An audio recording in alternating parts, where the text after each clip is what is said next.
Human reproduction. ഈ ചാപ്റ്ററിലെ 4ാമത്തെ ക്ലാസ്സിലേക്കാണ് ഇന്ന് നമുക്ക് പോകേണ്ടത്. കഴിഞ്ഞ ക്ലാസ്സുകളിൽ നമ്മൾ സെക്ഷൽ റീപ്രൊഡക്ഷൻ എന്താണെന്നും മെയിൽ റീപ്രൊഡക്റ്റീവ് സിസ്റ്റത്തിൻ്റെ സ്ട്രക്ചറും ഫീമെയിൽ റീപ്രൊഡക്റ്റീവ് സിസ്റ്റത്തിൻ്റെ സ്ട്രക്ചറും പഠിച്ചു കഴിഞ്ഞു. ഇനി നമുക്ക് പഠിക്കാനുള്ളത് ഗാമിറ്റോജെനിസിസ് ആണ്. മെയിൽ റീപ്രൊഡക്റ്റീവ് സിസ്റ്റത്തിലും ഫീമെയിൽ റീപ്രൊഡക്റ്റീവ് സിസ്റ്റത്തിലും എങ്ങനെയാണ് ഗാമീറ്റ്സ് ഉണ്ടാവുന്നത് എന്ന് ആണ് ഇനി നമുക്ക് പഠിക്കേണ്ടത്. Gametogenesis is the formation of gametes. Gamete ഉണ്ടാകുക. ഗാമീറ്റ് എന്ന് പറഞ്ഞാൽ പ്രത്യുൽപാദന കോശങ്ങൾ. രണ്ടാണ് ഗാമീറ്റ്സ് എന്ന് നമ്മൾ പഠിച്ചിട്ടുണ്ട്, സ്പേമും ഓവവും. അപ്പോൾ അതിൽ സ്പേംസ് ഫോം ചെയ്യുന്നതിനെയാണ് സ്പെർമാറ്റോജെനിസിസ് എന്ന് പറയുന്നത്. ഓവം അല്ലെങ്കിൽ എഗ്ഗ് ഫോം ചെയ്യുന്നതിനെ oogenesis എന്നും ആണ് പറയുക. And the spermatogenesis takes place in the mail reproductive system and the oogenesis takes place in the female reproductive system. ഈ ക്ലാസ്സിൽ നമുക്ക് സ്പെർമാറ്റോജെനിസിസ് ആണ് പഠിക്കാനുള്ളത്. ടെസ്റ്റിസിൻ്റെ ഉള്ളിലാണ് സ്പെർമാറ്റോജെനിസിസ് നടക്കുന്നതെന്ന് നമ്മൾ മനസ്സിലാക്കിയിട്ടുണ്ട്. അപ്പോൾ ഓരോ ടെസ്റ്റിസിൻ്റെയും ഉള്ളിലേക്ക് നോക്കുകയാണെങ്കിൽ ഏകദേശം 250ഓളം കമ്പാർട്ട്മെൻറ്റ്സ് ഉണ്ട്. ടെസ്റ്റിക്കുലാർ ലോബ്യൂൾസ് എന്നാണ് പറഞ്ഞത്. ഇതിൽ ഓരോ ടെസ്റ്റിക്കുലാർ ലോബ്യൂളിലും 2 അല്ലെങ്കിൽ 3 ഹൈലി കോയിൽഡ് ട്യൂബുലാർ സ്ട്രക്ചർ ഉണ്ട്. അതിന് സെമിനിഫറസ് ട്യൂബ്യൂൾസ് എന്നാണ് പറയുക. ഈ സെമിനിഫറസ് ട്യൂബ്യൂൾസിൻ്റെ ഉള്ളിലാണ് സ്പേം ഫോർമേഷൻ നടക്കുന്നത്. അതിനുവേണ്ടി ഈ സെമിനിഫറസ് ട്യൂബ്യൂൾസിൻ്റെ ഉള്ളിൽ 2 തരത്തിലുള്ള സെൽസ് ഉണ്ടാവും. ഒന്ന് മെയിൽ ജേം സെൽസ് അല്ലെങ്കിൽ സ്പെർമാറ്റോഗോണിയ എന്ന് പറയുന്ന സെല്ലുകളാണ്. മറ്റൊന്ന് സെർട്ടോളി സെൽസാണ്.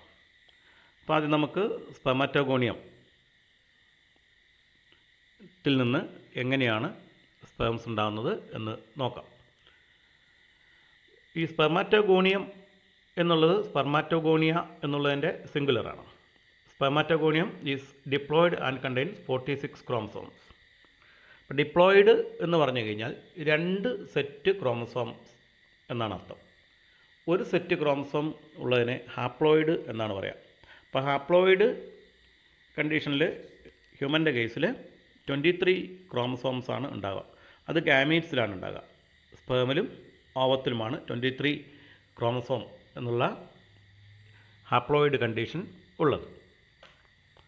അപ്പോൾ സ്പേമും ഓവവും കൂടിച്ചേരുന്നു. അതിനാണ് ഫെർട്ടിലൈസേഷൻ എന്ന് പറഞ്ഞത്. അപ്പോൾ ഫെർട്ടിലൈസേഷന് ശേഷം ഉണ്ടാകുന്ന സൈഗോട്ടിലാണ് 46 ക്രോമസോംസ് ഉണ്ടാകുക. ആ സൈഗോട്ടിൽ നിന്നുണ്ടാകുന്ന എല്ലാ സെൽസിലും 46 ക്രോമസോംസ് ആണ് ഉണ്ടാകുക. അത് നമുക്ക് ഈ ചാപ്റ്ററിൻ്റെ അവസാനം കൊണ്ട് പഠിക്കാം. അപ്പം എങ്ങനെയാണ് സ്പെർമാറ്റോജെനിസിസ് നടക്കുന്നതെന്നാണ് അടുത്ത നമ്മൾ മനസ്സിലാക്കുന്നത്. അപ്പോൾ ഈ ഉണ്ടാകുന്ന സ്പെർമാറ്റോഗോണിയയിൽ ചിലത് സം ഓഫ് ദ സ്പെർമാറ്റോഗോണിയ അതിന് പറയുന്നത് പ്രൈമറി സ്പെർമാറ്റോസൈറ്റ്സ് എന്നാണ് പറയുന്നത്. And this primary spermatocytes periodically undergo meiosis. ഇപ്പം ഗാമിറ്റോജെനിസിസ് മനസ്സിലാക്കണമെങ്കിൽ നമുക്ക് ആദ്യം മിയോസിസ് എന്താണെന്ന് മനസ്സിലാക്കണം. മിയോസിസ് എന്ന് പറഞ്ഞാൽ മലയാളത്തിൽ ഊനഭംഗം എന്നാണ് പറയുക. അപ്പോൾ പ്രത്യുൽപാദന കോശങ്ങളിൽ മാത്രം നടക്കുന്ന ഡിവിഷനാണ് മിയോസിസ് എന്ന് പറയുന്നത്. സാധാരണ കോശങ്ങളിൽ നടക്കുന്ന ഡിവിഷന് മൈറ്റോസിസ് എന്നാണ് പറയുക. അപ്പം മിയോസിസ് അല്ലെങ്കിൽ മിയോട്ടിക് ഡിവിഷനിൽ ക്രോമസോം നമ്പർ പകുതിയായിട്ട് പറയും ആദ്യത്തെ ഡിവിഷനിൽ. അപ്പം മിയോട്ടിക് ഡിവിഷനിൽ 2 ഭാഗമുണ്ട്, first meiosis and second meiosis. അപ്പോൾ ഫസ്റ്റ് മിയോസിസ് ആണ് റിഡക്ഷൻ ഡിവിഷൻ എന്ന് പറഞ്ഞാൽ ക്രോമസോം നമ്പർ പകുതിയായിട്ട് കുറയുന്നു. ആ കുറഞ്ഞ ക്രോമസോം നമ്പർ പകുതി ആയിട്ട് കുറഞ്ഞ സെല്ല് 2 സെല്ലുകളാണ് പിന്നീട് സെക്കൻഡ് മിയോട്ടിക് ഡിവിഷന് വിധേയമാണ്. ഈ സെക്കൻഡ് മിയോട്ടിക് ഡിവിഷൻ എന്ന് പറഞ്ഞു കഴിഞ്ഞാൽ അത് മൈറ്റോട്ടിക് ഡിവിഷൻ പോലെ തന്നെയാണ്. അപ്പം പിന്നീട് ക്രോമസോം നമ്പർ അത്ര തന്നെയാണ് ഉണ്ടാകുക.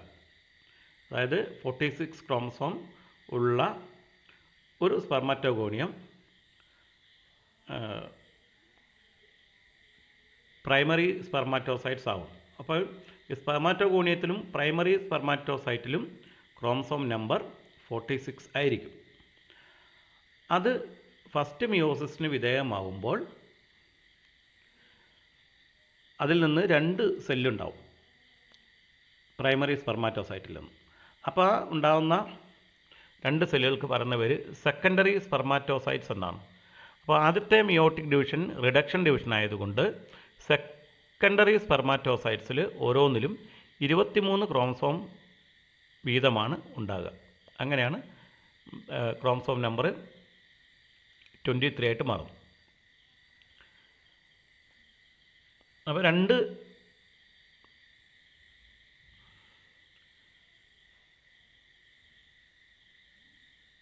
പ്രൈമറി സെക്കൻഡറി സ്പെർമാറ്റോസൈറ്റ്സിൽ നിന്ന് വീണ്ടും അടുത്ത ഡിവിഷൻ നടക്കും. The secondary spermatocyte undergoes second meiosis. അവൻ സെക്കൻഡ് മിയോട്ടിക് ഡിവിഷൻ നടക്കുന്നതുകൊണ്ട് അതിൽ നിന്ന് 4 ഈക്വൽ ഹാപ്ലോയിഡ് സ്പെർമാറ്റിഡ്സ് ഉണ്ടാവും. 4 സെല്ലുണ്ടാവും. ഇപ്പോൾ 2 സെക്കൻഡറി സ്പെർമാറ്റോസൈറ്റ്സ് ഉണ്ടായിരുന്നു. 2നും സെക്കൻഡ് മിയോട്ടിക് ഡിവിഷൻ നടക്കുന്നു. അങ്ങനെ ആകെ 4 ഹാപ്ലോയിഡ് സ്പെർമാറ്റിഡ്സ് ഉണ്ടാകുന്നു. അപ്പോൾ ഈ ഓരോ സ്പെർമാറ്റിഡിലും ക്രോമസോം നമ്പർ 23 ആയിരിക്കും. അതായത് ഓരോ സ്പെർമാറ്റിഡും ഹാപ്ലോയിഡ് ആയിരിക്കും.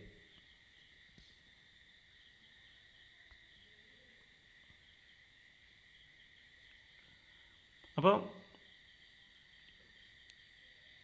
ഈ സെക്കൻഡ് മിയോട്ടിക് ഡിവിഷൻ കഴിഞ്ഞാൽ ഉണ്ടാകുന്ന 4 സ്പെർമാറ്റിഡ്സ് ഫങ്ഷണൽ സ്പെർമാറ്റോസോവായിട്ട് അല്ലെങ്കിൽ സ്പേംസ് ആയിട്ട് ട്രാൻസ്ഫോം ചെയ്യും. ആ പ്രോസസ്സിന് പറയുന്ന പേര് സ്പെർമിയോജെനസിസ് എന്നാണ്. The transformation of spermatids into functional sperms അല്ലെങ്കിൽ സ്പെർമാറ്റോസോവ ഈസ് കോൾഡ് സ്പെർമിയോജെനസിസ്.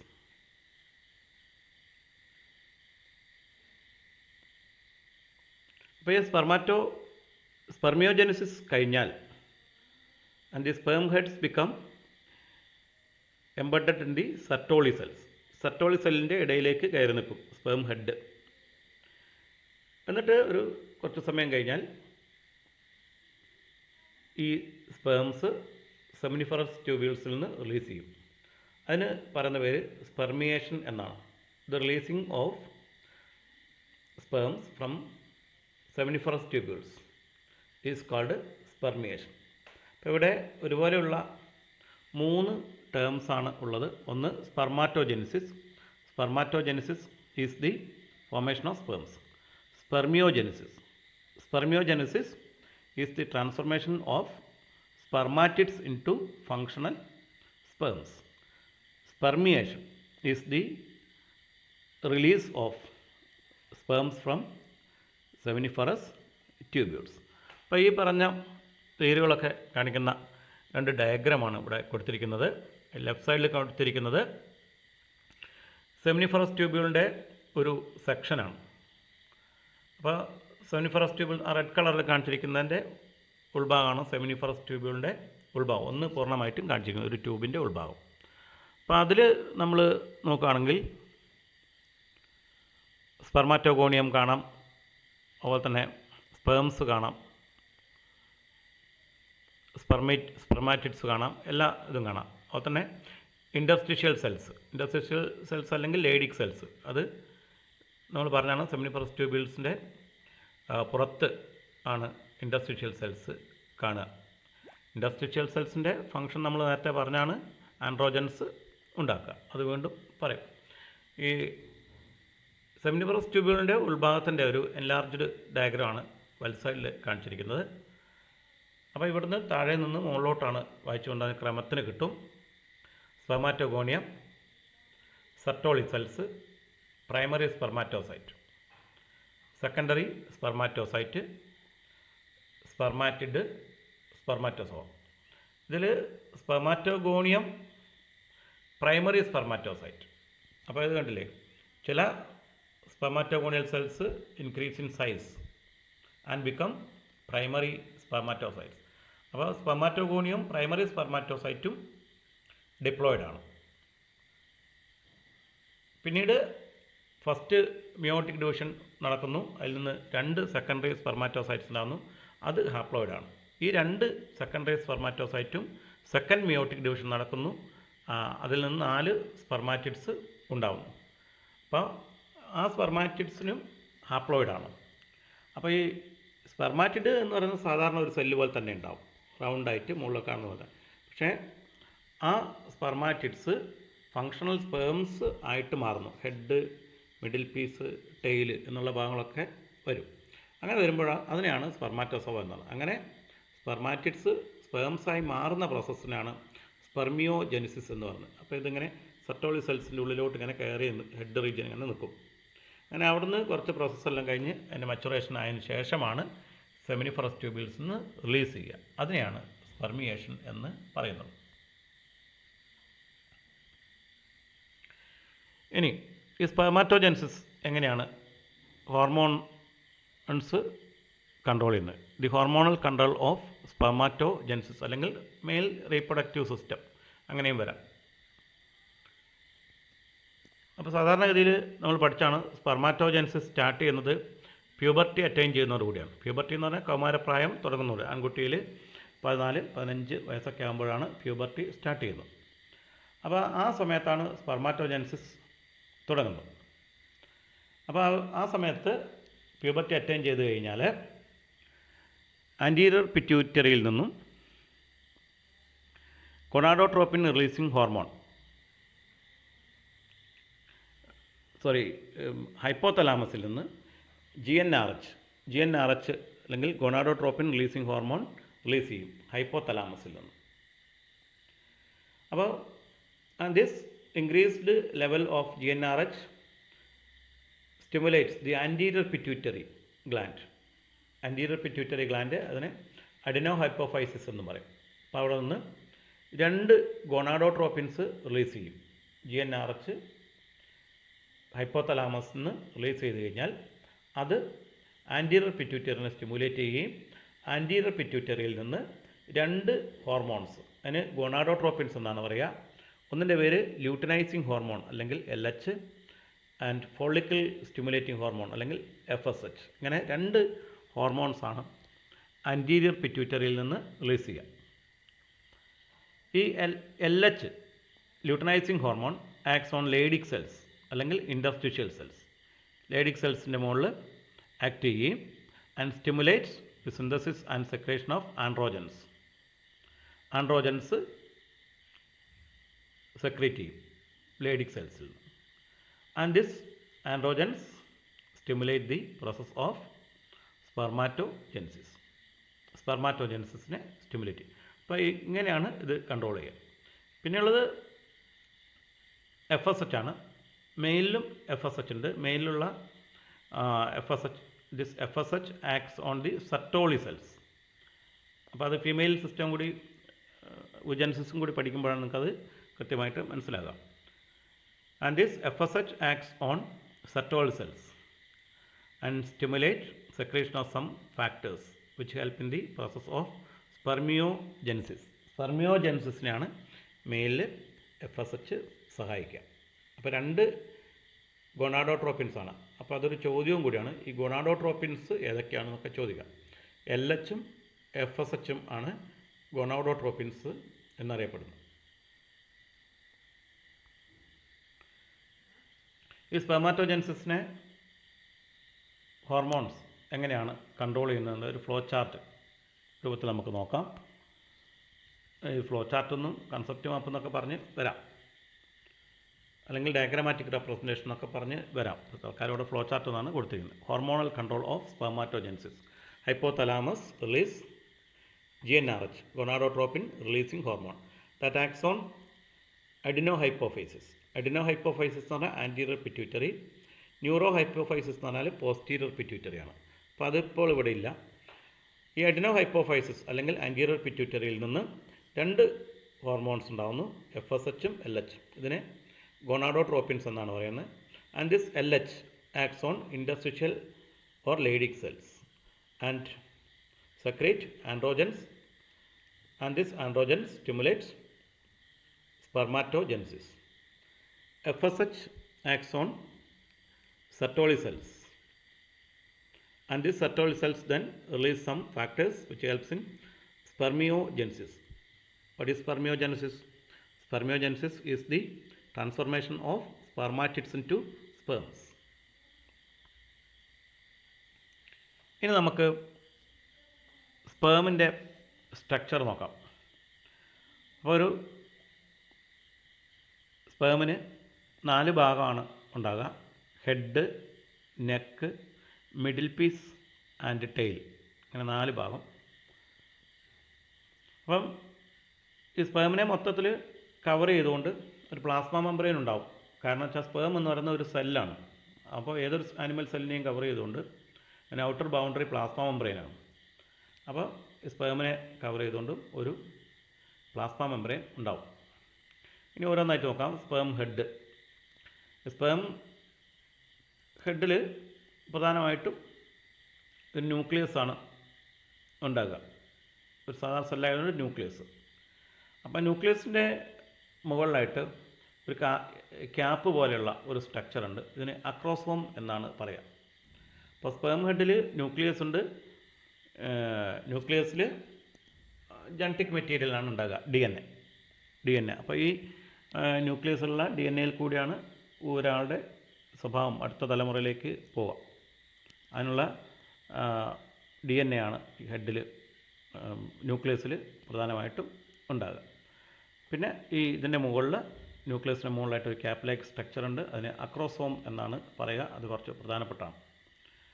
അപ്പം ഈ അക്രോസോമിൽ ചില എൻസൈംസ് നടന്നിരിക്കും. ഇപ്പോൾ ഒരു എക്സാമ്പിൾ ഹയാലുറോണിഡേസ് എന്ന് പറയുന്ന അങ്ങനെയുള്ള എൻസൈംസ് ഉണ്ടാവും. അപ്പോൾ അത് ഫെർട്ടിലൈസേഷൻ്റെ സമയത്താണ് ആ അക്രോസോമിൻ്റെ സഹായം ഉണ്ടാവുക. And this acrosome helps in the fertilisation of the ovum. അത് ഫെർട്ടിലൈസേഷൻ പറയുന്ന സമയത്ത് പഠിക്കാം. നെക്ക്, മിഡിൽ പീസും ഹെഡും തമ്മിൽ കണക്ട് ചെയ്യുന്നതേ ഉള്ളൂ. അതിപ്പോൾ നമുക്ക് അവിടെ കുറച്ച് കാര്യങ്ങളുണ്ട്, ഇപ്പോൾ നമുക്ക് പഠിക്കാനില്ല. ഈ മിഡിൽ പീസിൽ ഈസ് ഫിൽഡ് വിത്ത് മൈറ്റോകോൺട്രിയ. അപ്പോൾ മൈറ്റോകോൺട്രിയ എന്ന് പറയുമ്പോൾ തന്നെ നമുക്കറിയാം എനർജിയാണ്, എനർജി പ്രൊഡ്യൂസ് ചെയ്യുക എന്നുള്ളതാണ്. And this mitochondria produce energy for the movement of tail that facilitate sperm motility essential for fertilisation. അപ്പം സ്പേം മോട്ടിലിറ്റി ഉണ്ട്, അതായത് സ്പേംസ് ചലിക്കണം. ഓവം ചലിക്കില്ല, സ്വയം ചലിക്കാൻ കഴിയില്ല. അപ്പോൾ ഓവത്തിൻ്റെ അടുത്തേക്ക് സ്പേം സ്വിമ്മിങ് മൂവ്മെൻറ്റിൽ കൂടിയാണ് പോവുക. അതിന് സഹായിക്കുന്നത് ടെയിലാണ്. ആ ടെയിൽ മൊത്തം സ്പേം മൊത്തത്തിൽ പ്രവർത്തിക്കണമെങ്കിൽ എനർജി വേണം. ആ എനർജി പ്രൊവൈഡ് ചെയ്യുന്നത് മിഡിൽ പീസിൽ സ്റ്റോർ ചെയ്തിരിക്കുന്ന മൈറ്റോകോൺട്രിയയിൽ നിന്നാണ്. അപ്പോൾ അതാണ് മിഡിൽ പീസ്. ടെയിൽ ഫങ്ഷൻ എന്താണ്? Helps in sperm movement. അപ്പോൾ മിഡിൽ പീസിൻ്റെ ഫങ്ഷൻ എപ്പോഴും പ്രധാനപ്പെട്ടതാണ്. പിന്നെ ഇതിൻ്റെ ഒരു കൗണ്ട് ഉണ്ട്. അപ്പോൾ സിംഗിൾ ഇജാക്കുലേറ്റ്സ്, ഒരു കോയിറ്റസിൻ്റെ സമയത്ത് റിലീസ് ചെയ്യുന്ന സിമനിൽ ഉണ്ടാവുന്ന സ്പേംസിൻ്റെ എണ്ണമാണ്. ആ ഇജാക്കുലേറ്റ് ചെയ്യുന്ന ആ ഇജാക്കുലേറ്റിൽ 200 to 300 മില്യൺ, 1 മില്യൺ എന്ന് പറഞ്ഞാൽ 1 ദശലക്ഷം. അപ്പം അത്രയധികം സ്പേംസ് സിംഗിൾ ഇജാക്കുലേറ്റിൽ ഉണ്ടാവും. അപ്പോൾ ഈ ഇത്രയും അധികം ഹ്യൂജ് നമ്പറാണ്, 200 മുതൽ 300 മില്യൺ എന്ന് പറയുന്ന ആ ഒരു ഹ്യൂജ് നമ്പറാണ്. ഇതിൽ ഒരു സ്പേം മാത്രമാണ് ഓവത്തിനെ ഫെർട്ടിലൈസ് ചെയ്യുക. അപ്പോൾ പിന്നെ അതിന് പേഴ്സൻറ്റേജ് വെച്ചിട്ട് ഇതിന് normal shape and size, normal അത് ഈ ഉണ്ടാകുന്ന ഇത്രയും സ്പേംസിൽ ഒരു 60% എണ്ണത്തിന്, 60% എണ്ണത്തിനെങ്കിലും നോർമൽ സൈസ് ആൻഡ് ഷേപ്പ് വേണം. അതേപോലെ തന്നെ ഏറ്റവും കുറഞ്ഞത് ഒരു 40%-എങ്കിലും വിഗറസ് മോട്ടിലിറ്റി വേണം, ചലനശേഷി വേണം. അപ്പം നോർമൽ ഷേപ്പ് അതുപോലെ തന്നെ സൈസ് ഉള്ളത് ഏറ്റവും കുറഞ്ഞത് 60% എങ്കിലും വേണം, 40% എങ്കിലും നോർമൽ മോട്ടിലിറ്റി വേണം. അപ്പോൾ ഇത്രയൊക്കെ ഉണ്ടെങ്കിലും ഒരു സ്പേമിന് മാത്രമേ ഫെർട്ടിലൈസേഷൻ നടത്താൻ സാധ്യമാവുള്ളൂ. അത് നമ്മൾ പിന്നീട് പഠിക്കും. And this is the structure of sperm. സ്പേമിന് മുകളിൽ താഴോട്ട് നോക്കാം. സ്പേമിനെ കവർ ചെയ്തുകൊണ്ട് ഏറ്റവും പുറത്തായിട്ട് ഒരു പ്ലാസ്മ മെംബ്രെയിൻ, അതിന് താഴെ കാണുന്ന ഭാഗമാണ് ഹെഡ് എന്ന് പറയുന്നത്. ഹെഡിൻ്റെ ഏറ്റവും മുകളിലായിട്ട് പ്രൊജക്റ്റ് ചെയ്തിരിക്കുന്ന ക്യാപ്പ് പോലെയുള്ള ഭാഗം, that's called acrosome. Then nucleus containing chromosomal material, chromosomes. അവിടെയാണ് നമ്മൾ 23 ക്രോമസോംസ് ഉണ്ട് എന്ന് പറഞ്ഞത്. അതാണ് ക്രോമസോം മെറ്റീരിയൽ എന്ന് പറഞ്ഞത്. Neck region. Then middle piece containing mitochondria,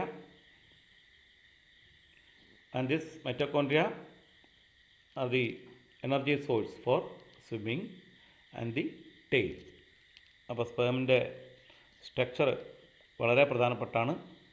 ഈ ഡയഗ്രം തന്നിട്ട് ലേബൽ ചെയ്യാൻ വേണ്ടി പറയും, അല്ലെങ്കിൽ ABCD എന്ന് തരും, എന്നിട്ട് ABCD ലേബൽ ചെയ്യാൻ പറയും. Middle piece, acrosome, nucleus, tail എന്നൊക്കെ പറഞ്ഞിട്ട് അതിൻ്റെയൊക്കെ ഫങ്ഷനും ഒക്കെ സാധാരണ ഇത് ചോദ്യങ്ങളിൽ കാണുന്നതാണ്. ഇനി ക്വസ്റ്റ്യൻസ്. ക്ലാസ് നന്നായിട്ട് കേട്ടിട്ട് കൂടുതൽ ക്വസ്റ്റ്യൻസ് വേണമെങ്കിൽ നിങ്ങൾ സ്വന്തമായി ക്വസ്റ്റ്യൻ ഉണ്ടാക്കി ആൻസർ എഴുതണം. ഈ ക്വസ്റ്റ്യൻസിൻ്റെ ആൻസർ എന്തായാലും എഴുതണം. ഒന്ന്, describe the structure of seminiferous tubule. ഇപ്പോൾ സെമിനിഫറസ് ട്യൂബുകളുടെ 2 ഡയഗ്രം തന്നിട്ടുണ്ട്. രണ്ടും വരച്ച് പഠിക്കേണ്ടതാണ്. ഒന്ന് എൻലാർജ്ഡ് ആണ്, ഉൾഭാഗത്തിൻ്റെ മാത്രം. ഒന്ന് മൊത്തത്തിലുള്ളൊരു ക്രോസ് സെക്ഷനാണ്. അപ്പോൾ അത് വരയ്ക്കണം. എന്നിട്ട് അതിൽ spermatogonium, Sertoli cell, primary spermatocyte, secondary spermatocyte, spermatids, sperms ഒക്കെ ലേബൽ ചെയ്യണം. അത് പ്രാക്ടിക്കലിനും തിയറിക്കൊക്കെ ആവശ്യമുള്ളതാണ്. അടുത്ത question, what is spermatogenesis? Briefly describe the process of spermatogenesis. Spermatogenesis എന്താണെന്നും അതിലെ അത്യാവശ്യം പ്രോസസ്സ് എഴുതുക. അപ്പോൾ സ്പെർമാറ്റോഗോണിയം പ്രൈമറി സ്പെർമാറ്റോസൈറ്റ് ആകുന്നതും അതിന് ആദ്യത്തെ ഫസ്റ്റ് മിയോട്ടിക് ഡിവിഷൻ അല്ലെങ്കിൽ റിഡക്ഷൻ ഡിവിഷൻ നടക്കുന്നതും അതിൽ 2 സെക്കൻഡറി സ്പെർമാറ്റോസൈറ്റ്സ് ഉണ്ടാകുന്നതും അതിന് സെക്കൻഡ് മിയോസിസ് നടക്കുന്നതും അതിൽ നിന്ന് 4 സ്പെർമാറ്റിഡ്സ് ഉണ്ടാകുന്നതും 4 സ്പെർമാറ്റിഡ്സ് സ്പേംസായി മാറുന്നതും. ഇത്രയും കാര്യങ്ങൾ അതിൽ നമുക്ക് അറിഞ്ഞിരിക്കണം. അത് എഴുതി പഠിക്കാം. Name the hormones involve in regulation of spermatogenesis. സ്പെർമാറ്റോജെൻസിസിൽ ആവശ്യമായിട്ടുള്ള ഹോർമോൺസ് പേര് എഴുതണം. ഒന്ന് GnRH ആണ്, gonadotropin releasing hormone, LH, FSH. Define spermiogenesis and spermiation. Spermiogenesis is the transformation of spermatids into functional sperms. Spermiation is the release of sperms from seminiferous tubules. Draw a labeled diagram of sperm. തൊട്ട് മുന്നേ കണ്ട diagram വരച്ച് എല്ലാ ഭാഗവും label ചെയ്യണം. Complete the flow chart showing spermatogenesis by filling A and B.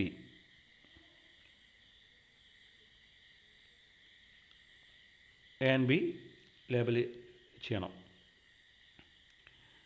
A എന്താണ്? സ്പെർമാറ്റോഗോണിയം.